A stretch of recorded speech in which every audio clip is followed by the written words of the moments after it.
Get ready to get in the game. Stretch, strengthen, live, and thrive. You can be a winning athlete in the game of life. It's the Peel Appeal with author and corrective exercise specialist Matt Peel. Hey, this is Matt Peel, and welcome to the Peel Appeal podcast. How are you today? What's going on in your world? Are you having a great day? Are you having an absolutely amazing day? Or are you just having an okay day?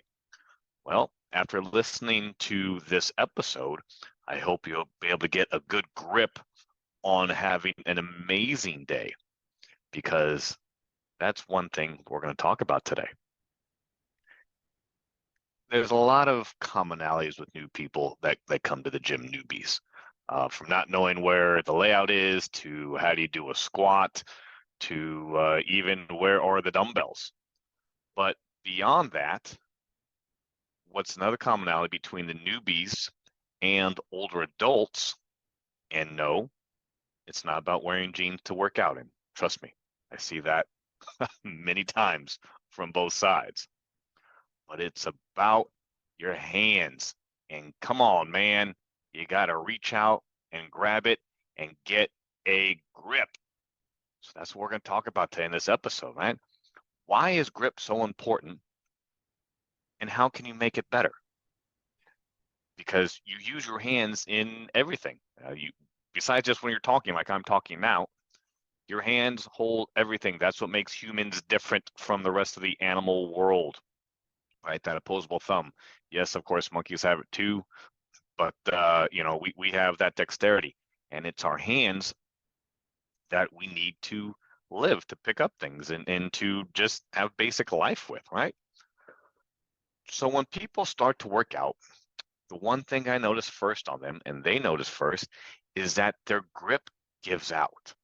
It's not necessarily maybe their legs or their back or even their biceps, but it's their grip, and being able to hold things for the length of time through a full set and then multiple sets. They shake their hands at it and go, wow, that's intense, right? And that's kind of a side effect of the actual muscle that you're working, is holding onto our barbell or that dumbbell. So why is grip so important besides just for holding these things? Well, like I said, look at your life. What are you doing on a daily basis, right? You're holding shit, whether it's heavy or light. You have to pick up things and move them around for your life.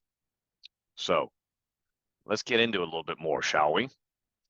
So the National Academy of Sports Medicine, or NASM, Regional Master Instructor Marty Miller, he says that grip strength may be used as an indicator for health-related quality of life. So think about that. If your hands aren't working too well, it's hard to brush your teeth maybe. It's hard to pick up a heavy object. It's hard to carry in groceries. Whatever it may be, the strong grip is really mandatory for all areas of life. Think about it. Picking up your kids, holding on to your kids when they're trying to cross the street, or your grandkids, right? If you can't hold that hand, they're going to take off after you, right? They're going to keep going, and you got to now chase them out in the middle of the street. That's not fun. How about opening jars? Ooh, that's always a tricky one, isn't it? Especially, yes, for you ladies. And again, you older adults out there. How about moving furniture? What about bringing in the groceries?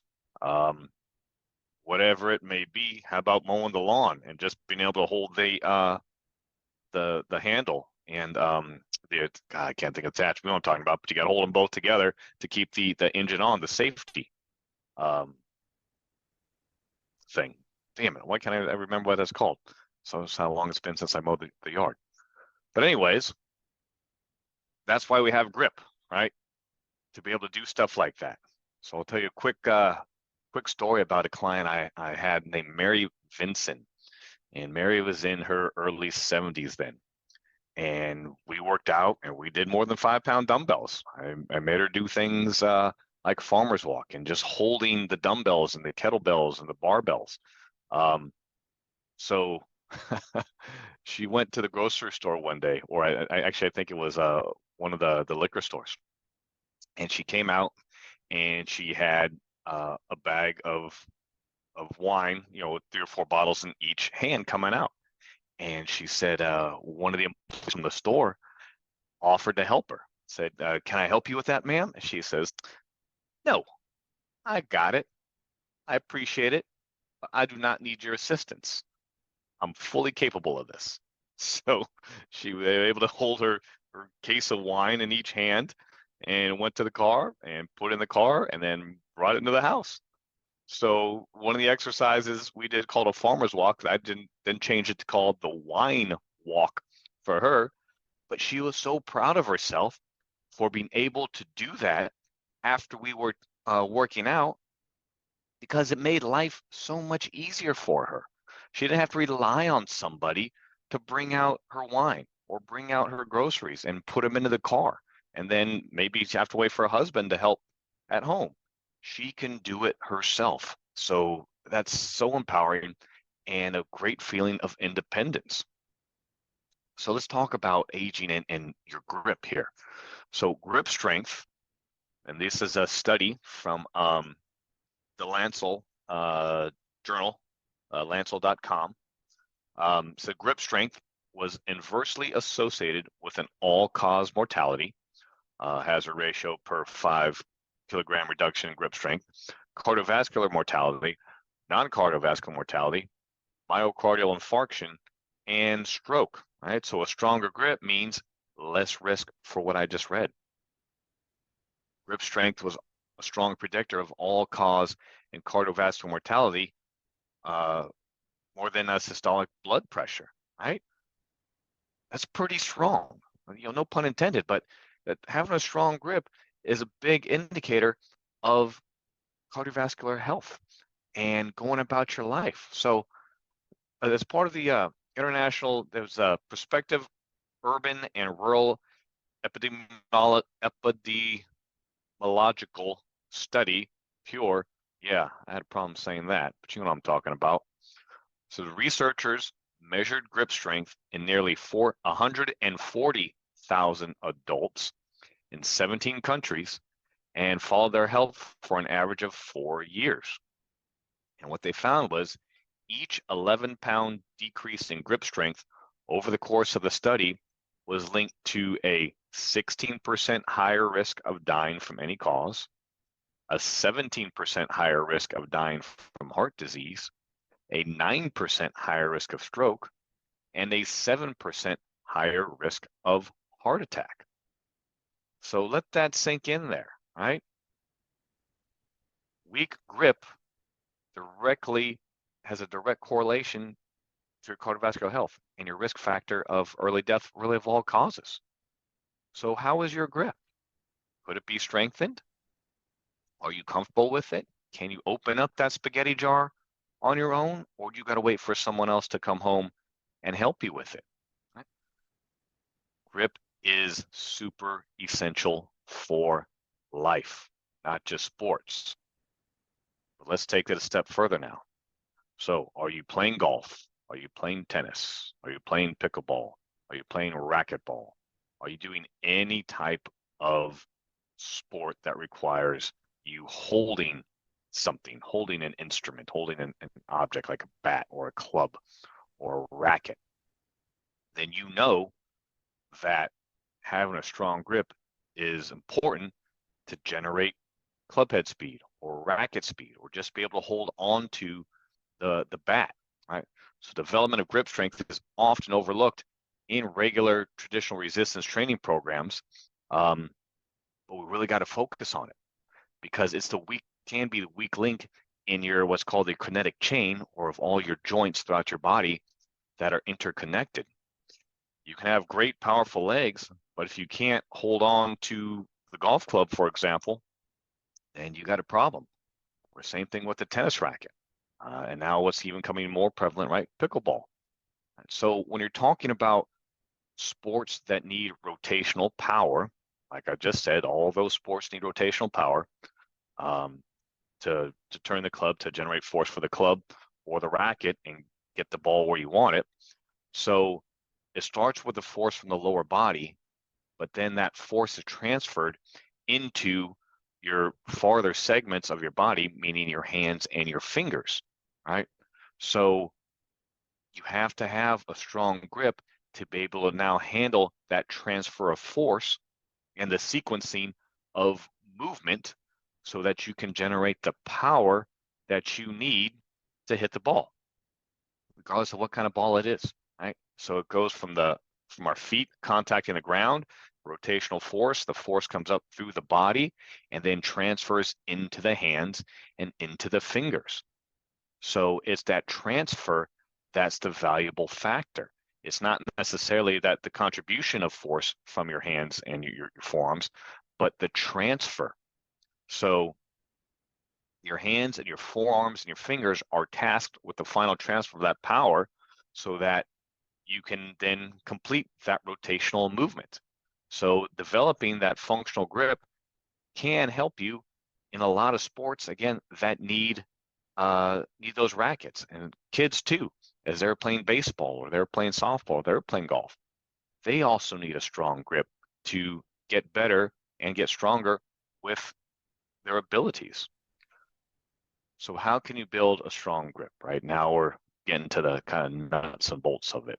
So we built the case on why you need a strong grip. Let's now talk about how to build your strong grip. So what about those good old-fashioned hand grippers that you got, or I used to have when I was a teenager, and I would just sit in my room and hand grip them, both sides, both directions. They have the little spring coil on top and just and a handle, and you can buy them of different resistance. Those are great. Those are great for all ages. You don't have to get one that you can't even move. Like, work your way up to that. They're available on Amazon, at Target, at Walmart. They've been around forever. Get a pair of those. That's a great way to start. Let's talk about some exercises though in the gym. As we said, farmer's walk. Farmer's walk is great, right? You're holding relatively heavy dumbbells, one in each hand, up tall, shoulders back, head back, and you walk around the perimeter of your fitness area. You want to be able, that weight has to be heavy enough so when you get back to that starting point, your dumbbells are almost falling out your hands. If they're not, you're not going heavy enough. So again, that doesn't, whether it's 30 pounds or 95 pounds, it doesn't matter. What's relatively heavy to you? Farmer's walk is great. Doing deadlifts, regular deadlifts, or straight leg deadlifts with the barbell, with dumbbells. That's where you see the big differential between your grip strength and your lower body. So that grip strength is important to be able to complete what your lower body then can really be fatigued at. If you drop the weight before your legs are tired, you're not getting the full benefit. So keep on doing the deadlifts, doing back rows, doing lat pull downs, doing pull-ups, hammer curls, reverse curls, all those exercises. Anytime you have to hold the bar, don't use straps, all right? You don't need them. Use your hands. That's how you get them stronger. So you can implement all those exercises. They're standard, exercise, weightlifting, strength training 101. Yes, for you ladies also, strength training 101. You can do all these exercises. All of my female clients do these same exercises. They just do them at weight that is appropriate for them, okay? And same thing with my older clients. They do weight that's appropriate for them, but they still do the same movements. They're doing farmer's walk, rows, back rows, hammer curls, reverse curls, lat pull downs. Maybe not pull-ups, but that's fine. There's other ways to strengthen your grip, like I just said. So as we wrap this up, all right, strong grip is massively important for everyone, not just in the gym, but in daily life. For ladies and older adults, it's empowering and a feeling of independence and confidence when you can open up those jars on your own. My mother doesn't have to call me whenever I come in and say, oh, can you please open this for me, right? She needs to work on her grip too. We all do. Quick example of strong grip, and I had no idea. A few years ago, I opened up a 2 liter of soda for something. I don't remember what it was. I don't drink soda, so it might have been poured out for someone. But I closed up the cap. Well, I closed it up to what I thought was appropriate to keep the carbonation in. Guess what? My mom and stepdad could not open up the 2 liter bottle again because her grip wasn't strong enough to twist the cap off after I put it on, right? And I didn't think I did that hard, but apparently I did.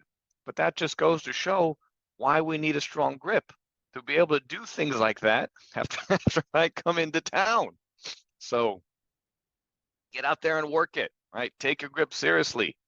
Do these exercises, keep it strong so you can hold on to whatever life throws at you, right? Super important.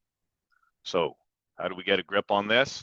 Why don't you go to my website and get a grip, mattpeel.com, sign up for my weekly emails, order my book, listen to past episodes of the Peel Appeal podcast. Remember to subscribe, like it, share it, tell others about it, right? So that way they can benefit just like you are from listening to this information. Because why do I do this? To help you out. So thanks for listening. Once again, this is Matt Peel with the Peel Appeal podcast, and I will see you later. Are you ready to get in the game?